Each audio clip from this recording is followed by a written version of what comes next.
specific to reproductive health. The other thing that I think was much more specific to reproductive health was how we messaged around access to treatments. So again, with Ebola, I mean, when Ebola kicked off, there was no vaccine, right? The same like with COVID. But there is a vaccine. There's a couple of vaccines now available for Ebola. And one of the big errors that was made was that even though we knew from the beginning that the theoretical risks of that vaccine to pregnant women was going to be very, very, very small, virtually nil, the initial messaging was, we don't know, and maybe we shouldn't be giving pregnant women the option to have the vaccine. That was not a good message, because the alternative to not having a vaccine was most likely going to end up being death, particularly if you're a high-risk contact of Ebola.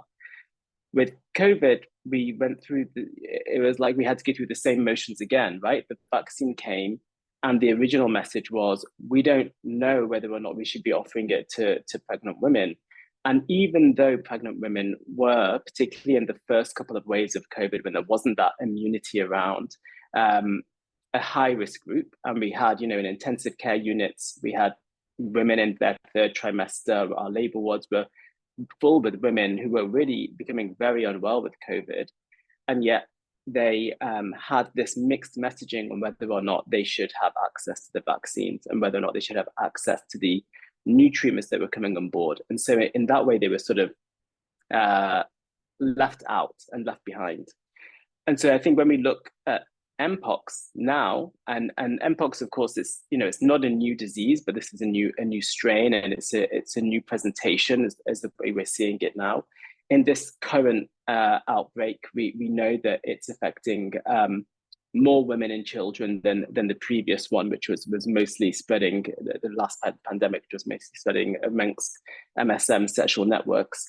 I think one of the things we need to be really keen to get right from the beginning is, one, the messaging to those communities, and two, making sure that we're saying from the very beginning that pregnant women, lactating women, women of reproductive age, that it's which vaccines are safe, which we already know. We already know that there are vaccines which are safe in pregnant women, and which treatments, if and when they come on board, can be given to pregnant women, and making sure that those women and their families are given the choice to decide for themselves, given their own bodily autonomy, to make a balanced judgment on whether or not they want to take those medications or not. But I don't think that it needs to be for us as healthcare providers or as politicians to make a decision for an entire population group, whether or not they should have access to treatment, which can be potentially life-saving or life-changing.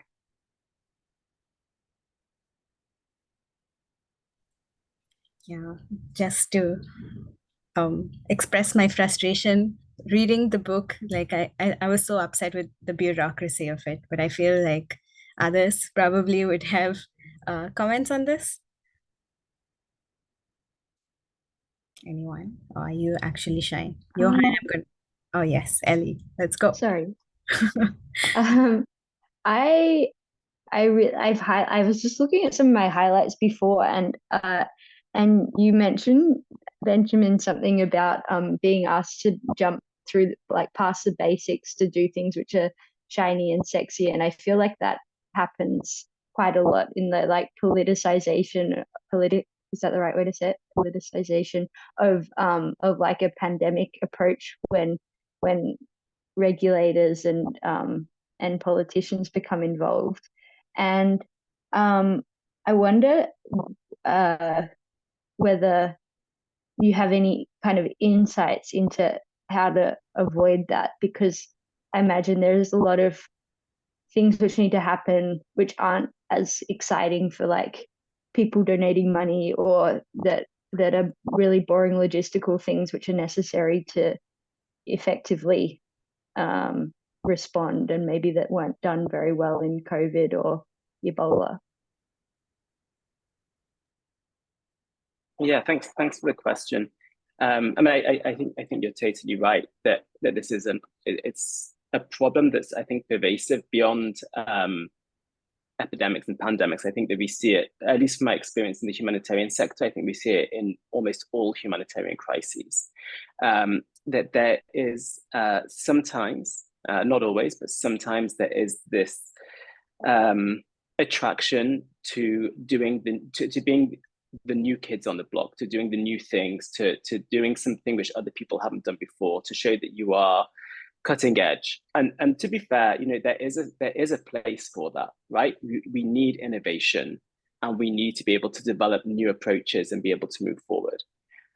But at the same time, we need to remember that there's a lot of things that we already know how to do that are very basic. They might seem quite boring, but they also save a lot of lives, right? And that's, your basic hygiene messaging, your basic treatments for diarrhea, for chest infections, for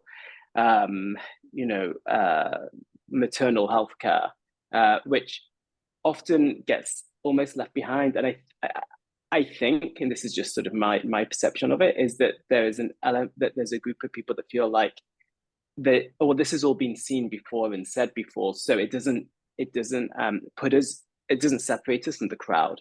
So let's be the ones who can open this new field hospital that's got the fancy new operating theatre that will look really great on our glossy imaging and will really help with our fundraising. And yeah, there is a space for that, right? It's not that shouldn't be part of our humanitarian response. I just don't think that it should be what we do above and beyond the basics, which, like I said, are often the things which save the most lives. And to be honest, you can even apply that to our own healthcare settings, right? We know that a lot of the time in our own hospitals, if we don't have good nursing staff and medical staff who know how to understand basic vital signs and to respond to those, then we're going to miss a lot of people getting ill very quickly, far beyond we ever get to the point where we want to be doing advanced surgery for other medical conditions. But yeah, I do, and sort of, I know exactly which bit of the book you're talking about, because it's still very fresh in my mind. And even when I think back to that moment where we were being asked to use sort of these new fancy equipments, when there was, like I said, I think if I remember correctly, we were sort of short on paracetamol, right? Like we were like missing out on the most basic drugs you can imagine, amoxicillin, paracetamol, and oxytocin. And then being sent these really expensive suits by special delivery, and I think it's a huge problem, and it's hugely frustrating, because for the same amount of money, you could get a lot more basic equipment in, which is probably going to have a much greater public health impact. Yeah.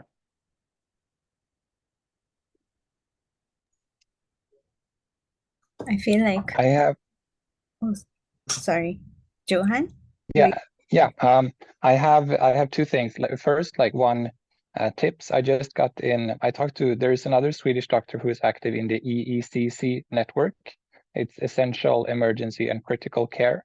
Like if you find this interesting about like what are the basic, like most important, most like essential and effective parts of healthcare in any setting, but especially relevant for low and middle income countries, I really recommend checking out their work, eeccnetwork.org, I think. They're doing they have done like studies on what are the most like essential, crucial parts to be able to do like emergency and critical care. I found that very, very fascinating and related to what you were saying about like it's not usually the fancy things, it's like the boring old stuff, but it really needs to work, and it doesn't cost that much to actually get it to work, but that should be the main priority. And then I also have a question to Benjamin or anyone who has input, but what you said about the vaccines to pregnant women, I think my one idea I read about like people sometimes think that there is a moral difference between like if you do something and it has bad effects, that's worse than if you don't do something and it has bad effects.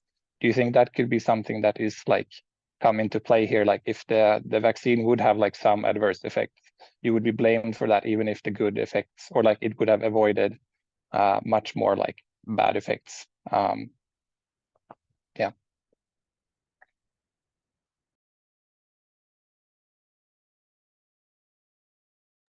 And I'm happy for anyone else to jump in as the, otherwise I'm happy, I can come in.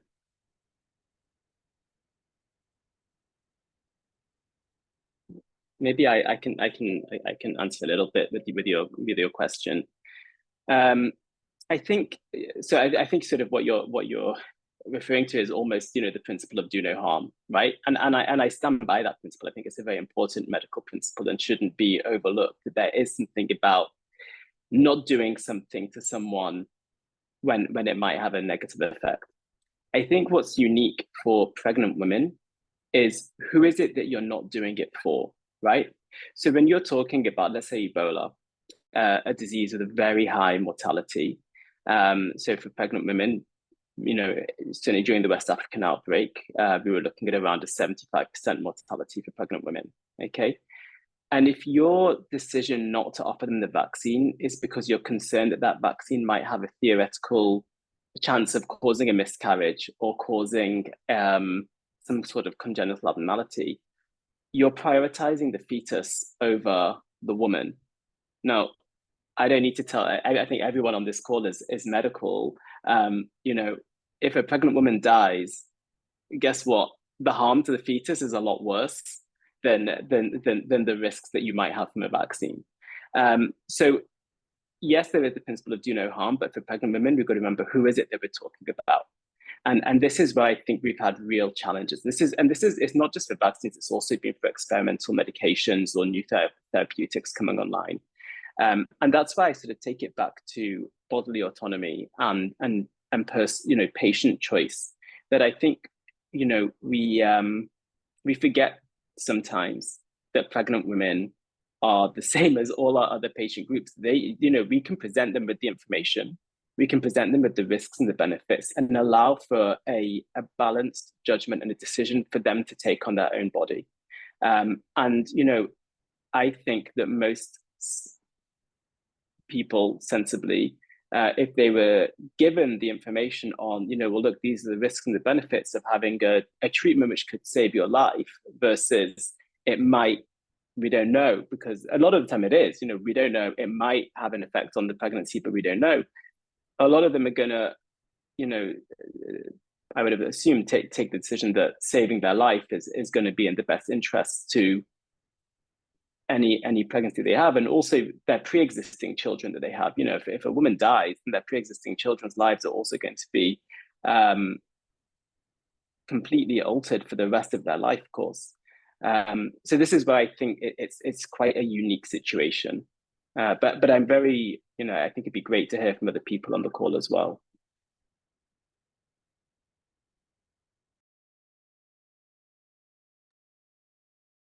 I think some of the points that you just brought up will lead into our next topic on abortion. So maybe if we could do the next slide, Vishnavi, and then the next slide as well.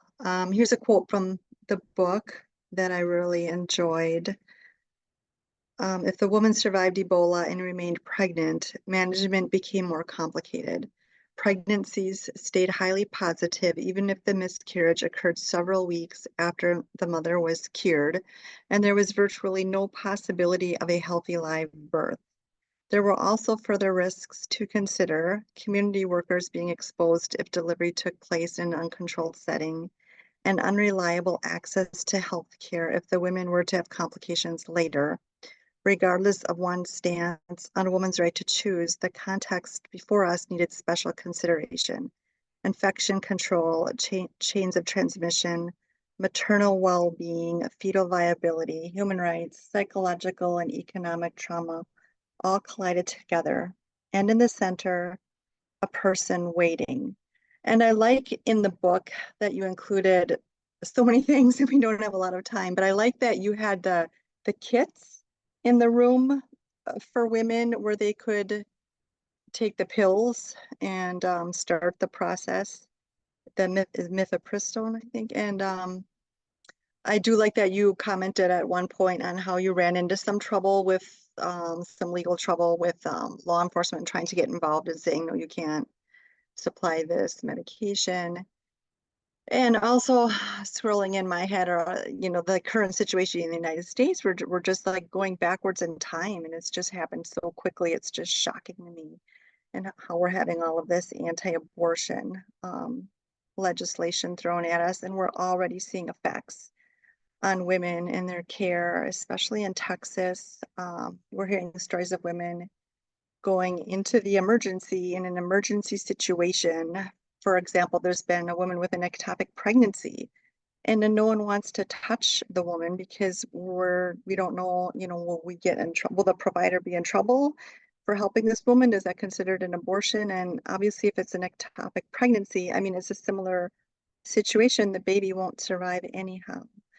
And so I just think it's a very relevant topic, not just during the Ebola crisis, but all over the world and in a lot of situations. So I don't know if you would like to speak to that. How does the anti-abortion movement affect the care healthcare providers can provide and the future health of women and girls?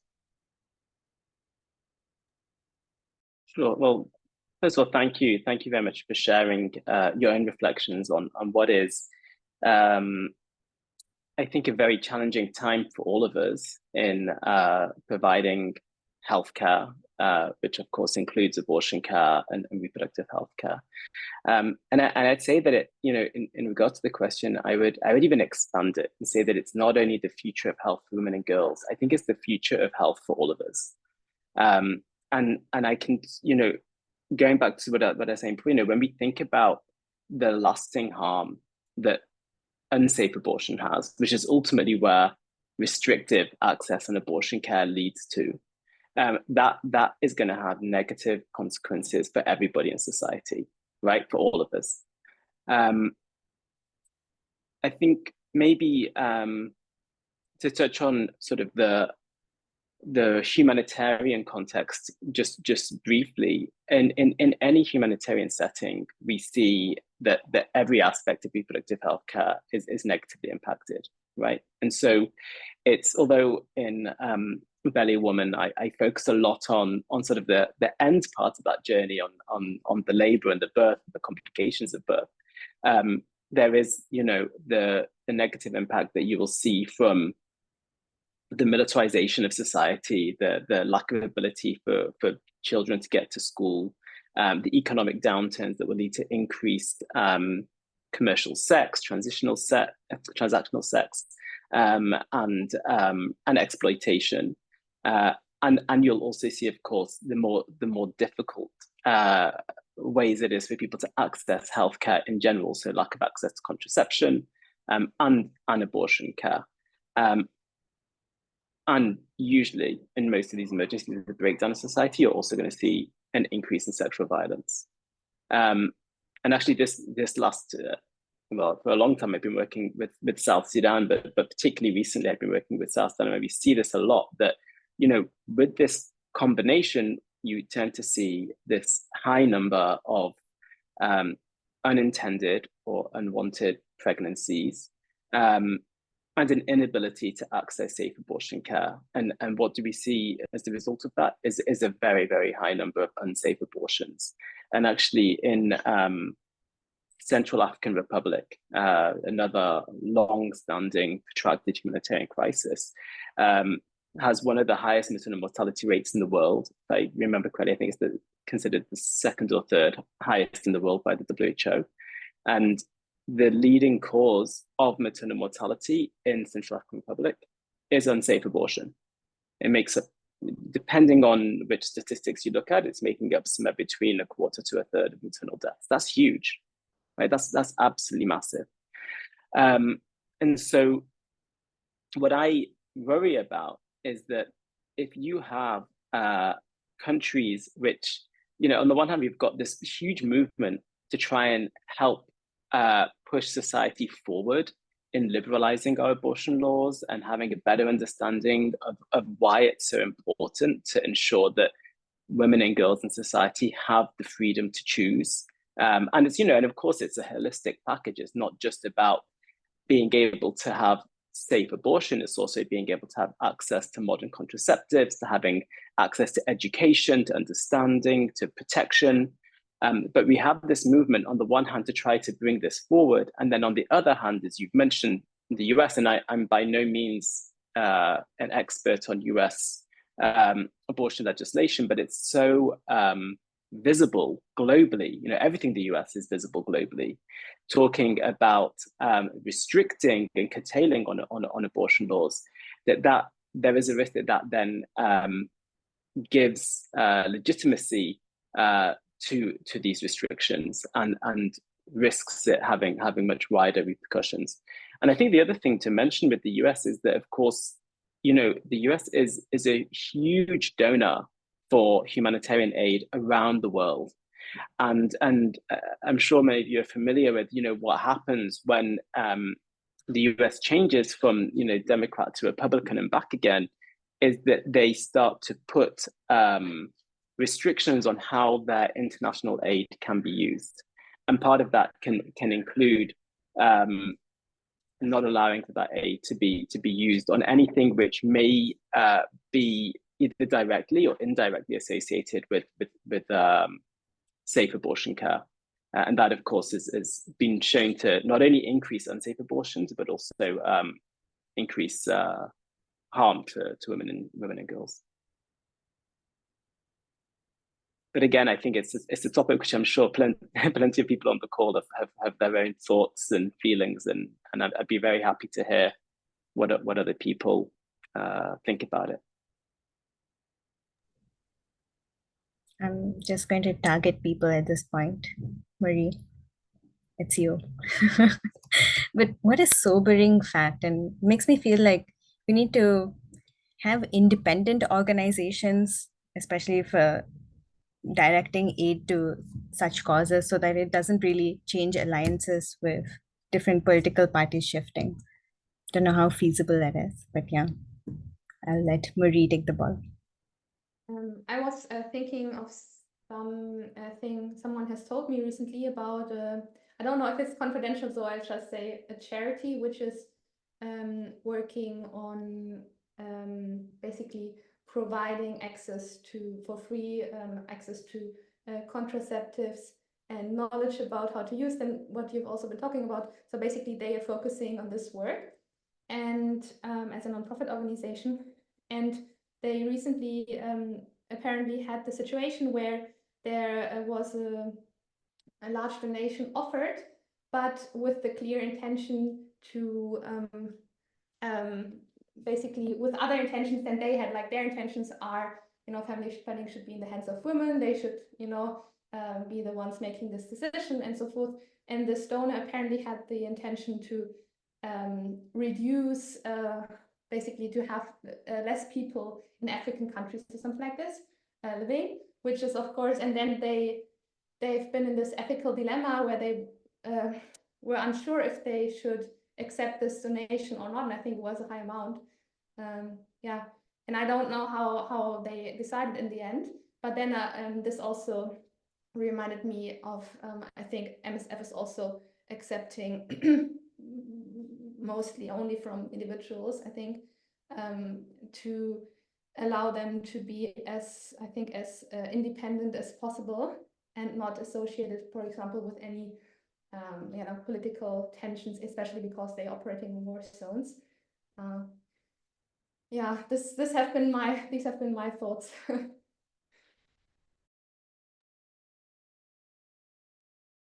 While you were talking, Benjamin, I sort of was Googling sort of the laws and things in Sierra Leone, and I was wondering if, because according to an article I read just now, basically, they sort of said that in Sierra Leone, 2022 was when the government said, "Oh, it's okay, you know, we're legalizing it." And in the book, you talk about sort of in the early stages how this sort of fear of prosecution is one of the reasons that some of the women are sort of either being dishonest or going to these sorts of backstreet abortions. And so my question sort of was whether, so how long, whether it's sort of the laws that change that cause a sort of positive effect in these abortions and things going down, or whether, you know, it's not as simple as just, you know, change the laws and then things will be fine and dandy, whether there's sort of cultural things that are in place outside of sort of what the government sets as the rules of play for people, that still need to be addressed by sort of the medical population there? Yeah, thanks for the question. So you're absolutely right. There is currently a movement within Sierra Leone to change the law. It's called the Safe Motherhood Bill.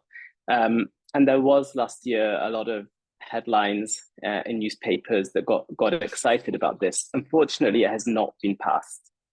So as it stands today, abortion is still illegal in Sierra Leone. And this has happened a few times that they've got very close to passing the law. And then as you can imagine, cultural reasons, religious councils have blocked it from being passed. And so it's still hoped that it will go through, but it's also everyone is still very much holding their breath to see how it will be able to get through.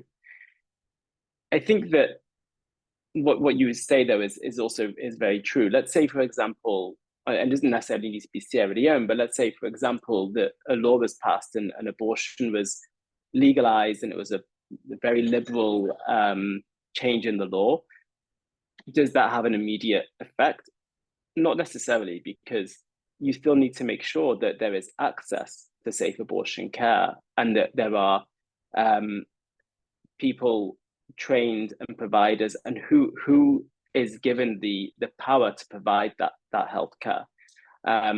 If you only have abortion care available inside hospitals where women and girls have to turn up and maybe have to pay, or maybe are, especially for adolescent girls, coming to hospital, other people are going to see them, then you're not necessarily going to reduce unsafe abortion, because it's even with the most liberal laws in the world, it's still a slightly taboo subject for a lot of people. It comes with a lot of stigma, and people will, women and girls will seek other ways. So it needs to go hand in hand with ensuring that we have good community access, self-medication abortion, home abortion care, that there are different ways for women and girls to be able to access abortions in a discreet manner that won't put them at risk of victimization through their community. So it's much more than a medical procedure. It does also mean that there needs to be, a bit like how we started this conversation, it needs to go hand in hand with very strong community engagement, listening to the needs of the population, and working as well, not only with women and girls, but also with the men in the community, and making sure that there is a better understanding for male partners of why it's important that there's abortion care, and that why the risks and the harms that come without that being available, which of course will have significant impacts for them as well. If I could just add, the thing that I always have found crazy and kind of conflicting about the lack of focus of like sexual and reproductive health care in terms of like development, I guess humanitarian medicine and stuff, is because it seems to have such a massive multiplier effect. And like if you could, like, taking it just even in the context of the maternal mortality, which is directly linked to it, is really really crazy, those statistics that you were mentioning earlier, Benjamin. But like in terms of it's seen as like the best development intervention that you can pretty much have out of anything, as far as I understand, to be able to lower birth rates in a safe way. And so it seems crazy to me that it is still so politicized, and so there is so much resistance towards promoting choice within countries that have high maternal mortality, which have high numbers of births per woman, and then the effects that has on women's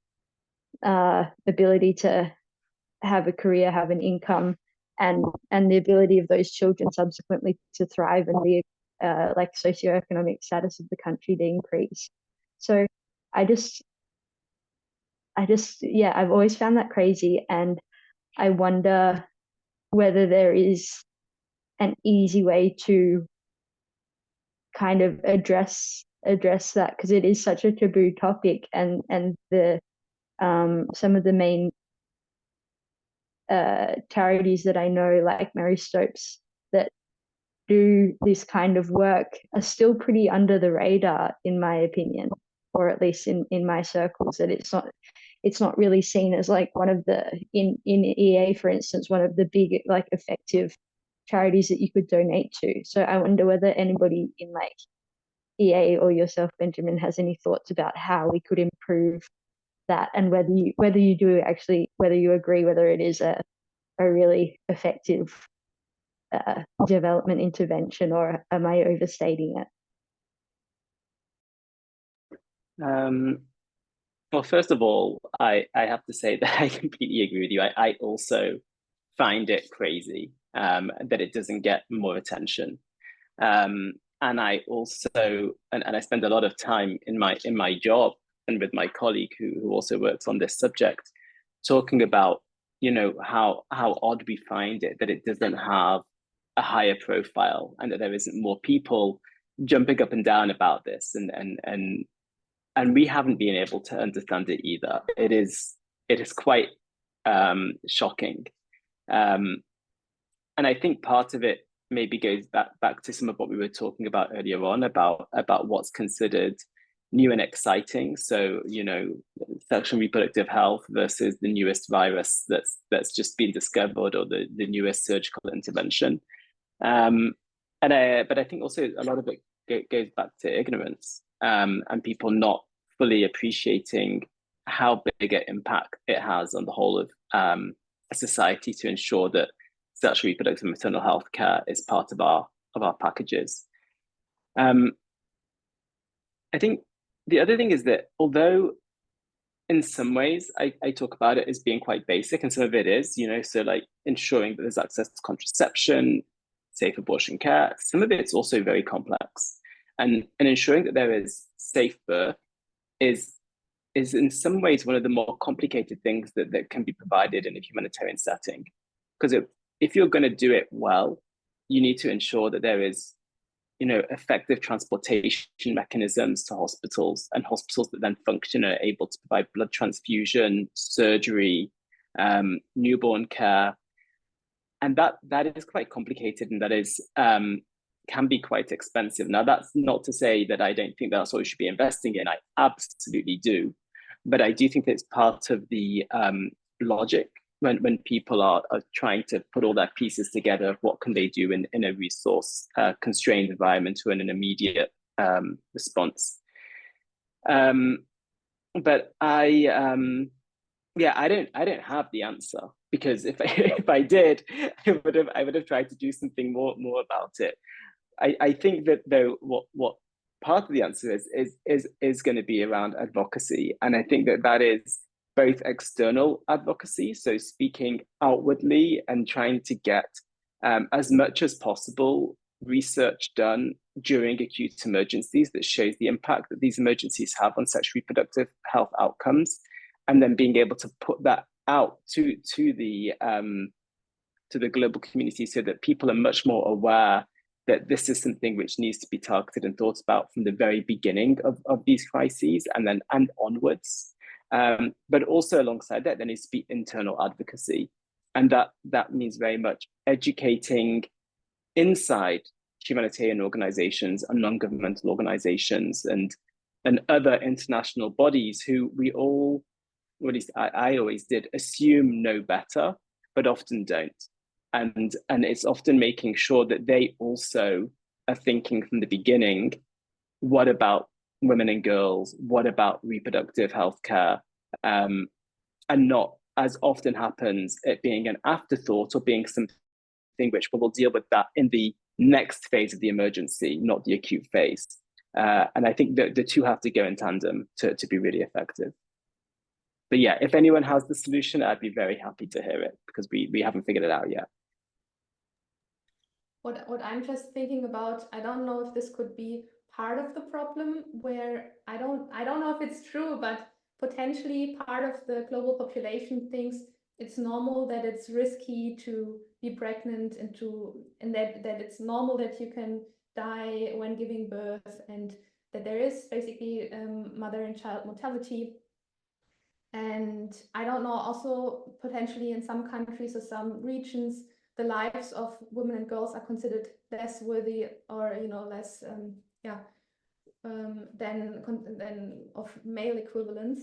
I don't know if this also has something to do with that there's no uproar about this whole situation, but it makes me kind of sad.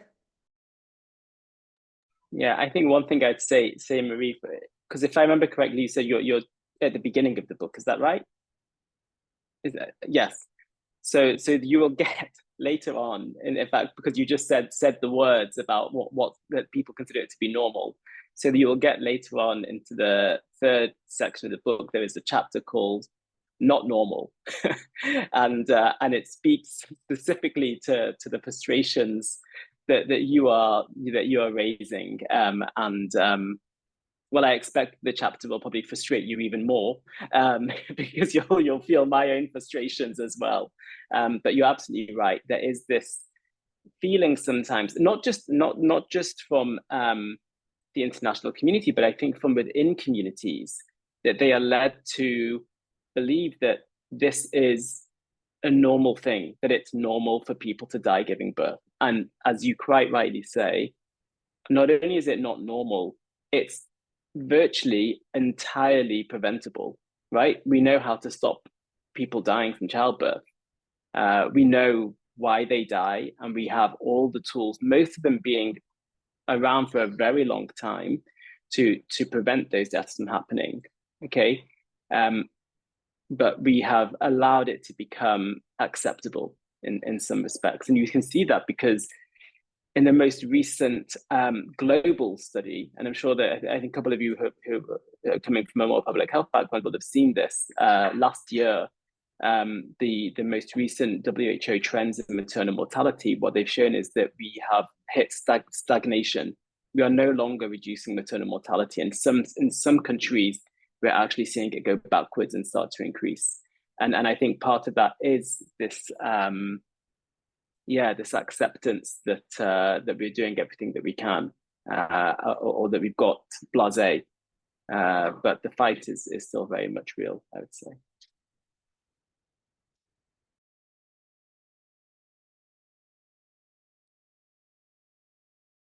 So thank you, everyone. That was some great points everyone brought up. I just want to bring up one quote I liked in your book too.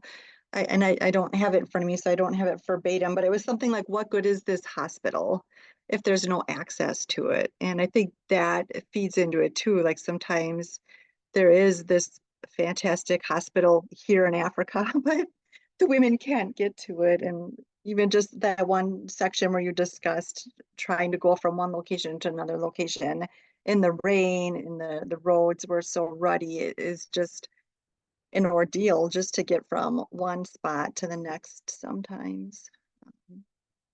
Yeah. So segue into the mental health portion. I mean, there are so many topics that I don't, and if anyone wants to bring up a question, go ahead or go back to that topic. I think Vaishnavi was going to talk about the thought experiment, Yes. or Marie. Yes, I was plotting to drag Marie to explain this, but I feel like we've organically got into the topic of mental health frustrations as a healthcare professional, that we could potentially do more. And I think that is why, like, most of us here have read the book or even are in this call.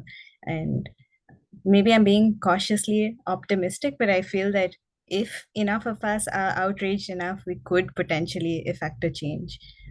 There's already like Johan, who's working in almost exactly the same field as you, Dr. Black. So would be quite cool if we could put our heads together and think of something innovative.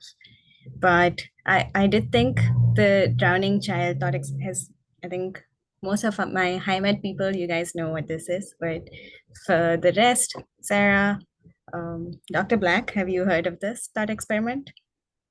Oh, okay, then probably Marie is the best person to wow you with this.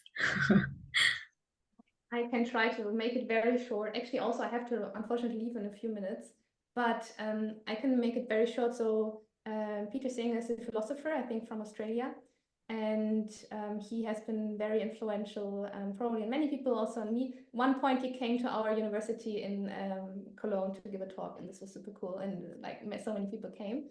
But this thought experiment, it basically says like if you're walking past the, like you're on your own walking in the forest, for example, and you were walking past the pond, and then you you see and hear a child drowning, would you hop into the water to save the child from drowning?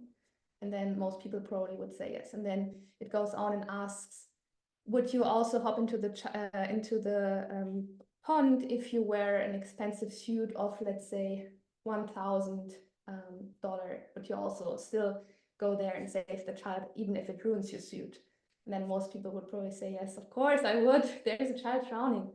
And then you can go, okay, now you're also wearing a very expensive watch. It's worth 20,000 USD. Would you still, when you have no time to put it off, otherwise the child will be dead, would you still go in there and ruin your watch and save the child's life?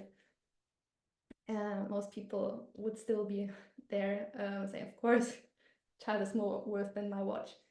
And then you can also say, okay, now there's a wall between you and the pond, and you can't see the child, but you hear the splashes, you hear the screams, and you know there's a child drowning, and you only have to go over the wall to save it. Would you still do it? And yes, of course, even if I don't see it, I don't know how it looks like, of course I would still want to save this child's life. And yeah, this thought experiment is meant to make you realize that maybe even if there is currently no child drowning, basically maybe 5 meters away from you, and you can't see it from drowning, but there are so many children, probably at exactly this moment, dying because of preventable problems. Could be no access to vaccination, no access to clean water, or they are dying because they don't have bed nets over there where they're sleeping, so they are bit with mosquitoes, and then they get malaria, and then they die, for example.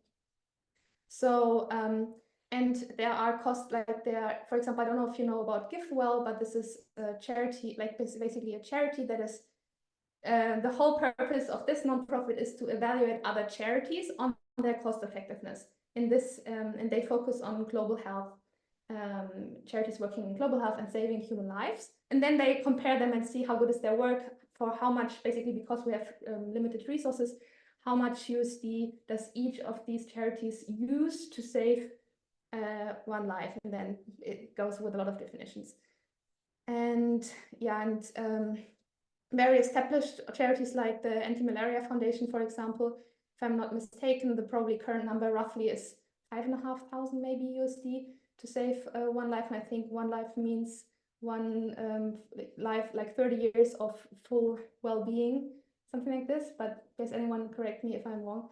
And so basically, in theory, why wouldn't you, if you are so motivated to save this child's life, even ruining your $20,000 watch, why aren't you basically donating these 5,500 to a very, like, decades like working, very well established and yeah, well evaluated charity that only needs 5,500 USD to allow someone to live basically a full life that would not have otherwise been able to do so. Yeah, so I hand back to Vaishnavi. Thank you. Thank you. Sorry for arrowing you. And I'm also conscious that we're at the end of the hour. Like Marie, you mentioned that you need to drop off, but Dr. Black and the rest of you, like, would it be okay if we stayed on for a few more minutes? Just to like wrap up the conversation? Okay, great. Anyone, like if you need to like drop off, feel free. It was really nice seeing all of you. And thank you for contributing to this valuable convo. Yes. So Nick, yeah, that was the third experiment. What did you guys think about it? Or Dr. Black, did you have any thoughts on this? No, I think it's a great way of. I mean, thank you very much for explaining it. I hadn't heard of it before, but it's a good way of trying to personalize this. I think moral dilemma that we're all faced with. Every time you watch the news, or if you dare to open your social media account, which I think now many of us are becoming more and more afraid to, because you're confronted with so much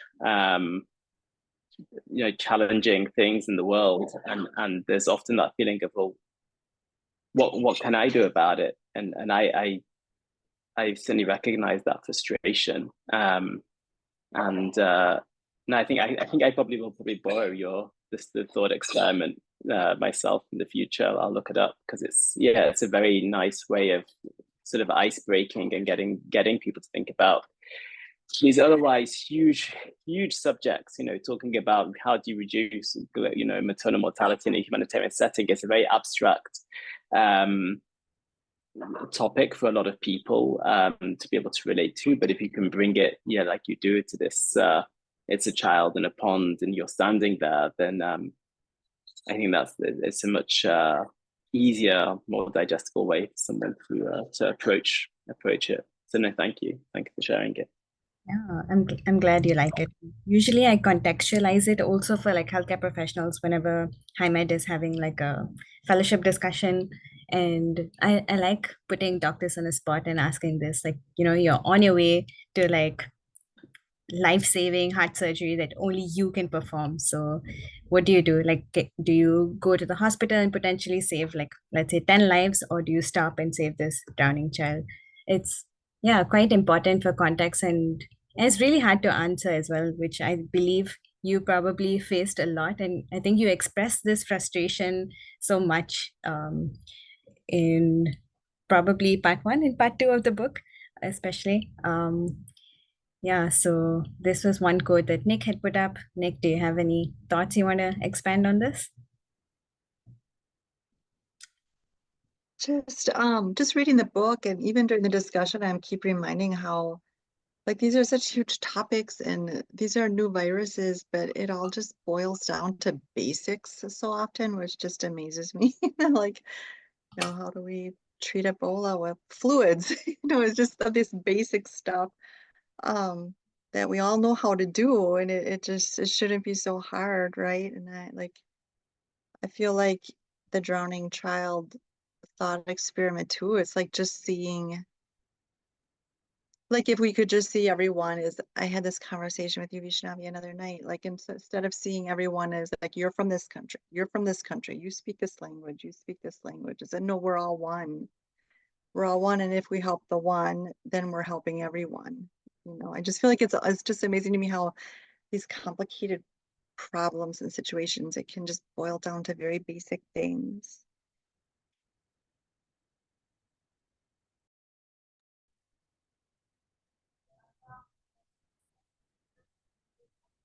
So the hour has gone so fast. Did anyone have a last minute question for Dr. Black? Or Dr. Black, did you want to make any closing statement? I'm happy to take any last questions, and I'm also happy to give a closing statement. So yeah, anyone who has anything that they want to ask or add, please feel free. Dr. Black, I do have one question, given that this is like a mental health kind of event in some ways. And you mentioned quite a few times in the book kind of the culture shock of coming back and going on with life. I wonder how you find that now, and whether you've found some way to sort of what's the word, like Reintegrate. become used to these like conflicts and these massive issues in the world, and how you continue on with your own life in the face of them, and potentially being, or certainly being in your case, way more aware of the extent of these differences? Yeah, it's a great question. It's something which I get asked quite often. I think first of all, I think we as humans have the ability to normalize almost anything. And one thing which I try very hard not to do is to normalize these contexts that I work in, because I do not think they are normal. The way that I manage, particularly the jumping, in my day-to-day life between working in a high income setting and then supporting, South Sudan or Darfur or places where you're really at the other extremes of access to healthcare, is that I think that I compartmentalize a lot. And so, I can be very much working in, go to work in Congo, in Eastern Democratic Republic of Congo, and then fly back to the UK and be back in my hospital a couple of days later. And I don't have this feeling where I'm comparing one to the other, because I recognize that there is a complete difference in these situations. And that, is that saying that everyone's problems are the worst problems in the world, right? So like a patient that I see in North London who might have, by comparison, a minor problem, but is making like a huge deal about it, that's because for them it's the biggest problem that they could possibly imagine, because that's what's happening for them. And I completely respect that. And I'll respond to that as for the individual that's in front of me, rather than what I think, at least I get that I've been asked quite a few times, is how, people say, how do you handle speaking to someone who's complaining about this really minor thing when tomorrow you're going to be dealing with people who literally are in obstructed labor for days and can't reach a hospital. But I don't think that you can live that like that, and I don't think you can work like that. I think first of all the frustrations would be far too huge, but also I think it's unfair, because they are different situations, they're different contexts, and that in many ways they're different worlds. So for me, I think the shortest answer is that I compartmentalize. I have a very clear distinction between what's happening in one part of healthcare versus what's happening in another. Whether that's the right way to do it, I don't know. Other people might feel that that's not the healthiest way to do it, or that's not the correct approach. But for me, that's what has worked. I think maybe just to touch on one other thing, which also relates to mental health, is, how do people returning from humanitarian emergencies, healthcare workers or responders, deal with the aftermath of seeing and being in these quite chaotic and distressing situations? And that as well, I think, is quite personal and quite unique for each individual. And I do write about it quite a bit in the book. The sort of seeing the counselor, for some people you see a counselor almost immediately after getting home. And that's very important for them. For me, that wasn't a particularly helpful experience, because it was too fast and I was still often in the moment and not ready to deal with it. And so, and I have a lot of colleagues who work in different ways. For me, it's writing, and part of that was writing this book. So, thank you very much for all being part of my catharsism. But I do think that there has to be a respect for each person dealing with these things in their own way, and recognizing when you have friends and colleagues who maybe aren't dealing with it, and then how to be able to support them, how to be able to approach them and say, look, are you okay? Or do you need a bit of time out in this situation? Yes, I'm not sure if that answers the question, but yeah. 100%. That was really, really insightful. Thank you. Yeah, and super helpful. I mean, even though we have colleagues who probably might not be having PTSD to the level that MSF workers have, I still think it's a very relevant problem, so much stigma. So thank you, Ellie, for bringing that up. Anybody else has any questions? Actually, Nick and I have like a ton, but we're not going to take too much time. Dr. Black, would you want to say anything to close it off? Well, first of all, thank you very, very much for organizing this and also for inviting me. It's really been a pleasure to hear your own thoughts and reflections and to be able to have this discussion with you. And also it's been great just hearing about the different work that each of you are doing and where you are in your own journeys.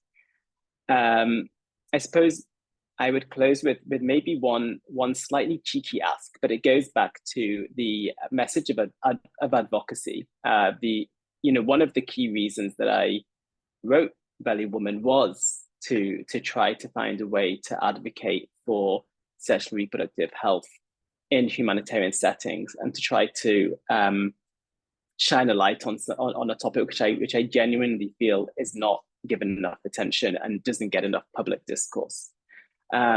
So, for anyone on this call who felt comfortable to share with your colleagues or your friends about the book, about the topics that it raises, if you're active on social media and you post about books, or if you are someone who leaves reviews, like through Amazon, things like that, it's really helpful in getting visibility for the subject and getting the book to more readers and getting that discussion started. So for me, I'm not very good at self promotion, and I'm not sure that's exactly what this is, but it's not my comfort zone, but it's important to always mention it because it really is helpful. And I do genuinely think that it's important for us to try to get people who may not think about these subjects, may not even know about it. Maybe when they watch the news, it never crosses their mind to ask, what about the pregnant women?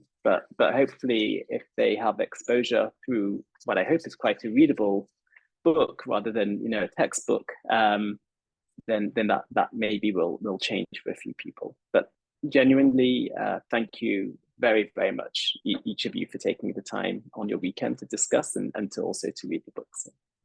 It's very much appreciated. And Vaishnavi, you're recording this and it will be available on your Being.Lagom site, so we can share it, correct? Yeah, I'll probably put it on YouTube so it's more accessible. So Dr. Black, hopefully we can help you promote it a little bit. Yeah. Nick has written a beautiful review on Goodreads. I'm not sure if you've gotten a chance to check it out, but you should. It is quite flattering. So I think all of us here personally really enjoyed the book. I could go on and on about the juxtaposition of you in London versus back in Sierra Leone. Everything was amazing. I had questions on how you're friends with Adam Kay, but maybe for a part 2 next time.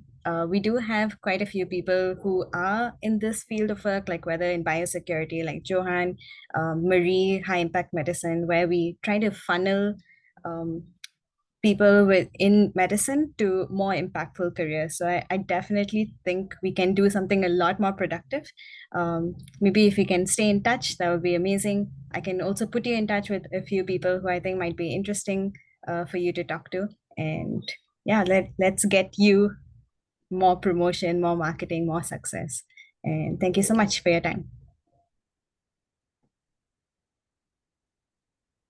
Thanks a lot. Thank you, everybody. Thank you so much. Bye. Thanks for organizing. Bye. Thanks for Thanks coming. for Yeah. Back. Thank you, everyone. Bye, guys. Take care.